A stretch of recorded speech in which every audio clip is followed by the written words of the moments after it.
นี่คือบริเวณคาเฟ่พี่ตื่มบ้านอ่างตำบลนาตาลตอนเช้ามื้อนี้ผู้ค้าปลาทองคำพาชมพาว่าเบิ่งมาชมคาเฟ่พี่ตื่มอ่างเก็บน้ำหัวหินตาดบ้านอ่างตำบลนาตาลนี่แหละคาเฟ่พี่ตื่มหรือว่าจานตื่มแหละตอนเช้ามื้อนี้ได้มีโอกาสมาถ่ายทำร้านอาหารก็ไม่เห็นคาเฟ่ก็ไม่เห็นแล้วนี่ของพี่ตื่มกลางคืนมามีไฟเด้อผู้ล่มเล่มแจ้งมันได้ผู้ค้าได้รับอนุญาตจากเจ้าของที่เพื่อได้มาถ่ายทำนี่ผมไม่อยากมาแล้วมาเลยเพิ่นบอกว่ามาถ่ายทำมือใดก็ได้เนาะนี่แหละ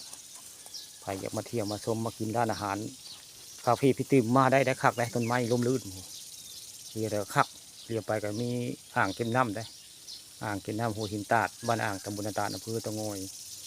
เรียกไปก็ลุ่งโจ้งคักได้นางกินข้าวมีห่มไม้ไว้นะห่มไม้คักคือทัดสวยงามนี่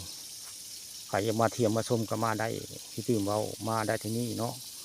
อันคาเฟ่พี่ตื่มตะเวนกำลังขึ้นนะตะเวนกำลังขึ้นคาเฟ่พี่ตื่มบ้านอ่างตำบลนาตาลยินดีต้อนรับทุกท่านที่มาเที่ยวมาชมมากินอาหารร้านอาหารคาเฟ่พี่ตื่มนี่มาเลยได้เลยไว้ง่ายแล้วก็มีบ้านพักตากอากาศได้ใครมารับมานอนก็ได้ด้านหลังตอนเช้ามื้อนี้ผู้ค้าไปทำบุญก็เลยมาถ่ายทำอันคาเฟ่พี่ตื่มนี่ได้นี่คือเพิ่นให้มาถ่ายได้ทุกเวลางานพี่ตื่มเจ้าของที่เพิ่นเลยผู้ค้าเลยให้เขามาถ่ายอยากมาถ่ายอะไรก็มาถ่ายได้ไว้ง่ายนี่ผู้ค้าเลยพามาเบิ่งมาชมเลยแหละคาเฟ่พี่ตื่มในมงนี่คาเฟ่เพิ่นเลยนี่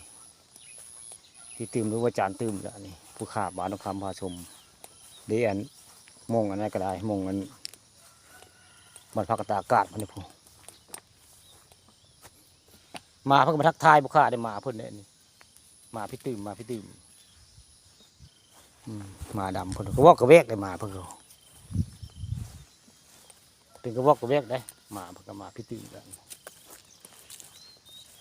นั่นแหละคือบ้านพักตากอากาศไปมันรับมานอนกับมงนี่แหละนี่เป็นมุงหญ้าเป็นกระโจมแบบนี้แหละนี่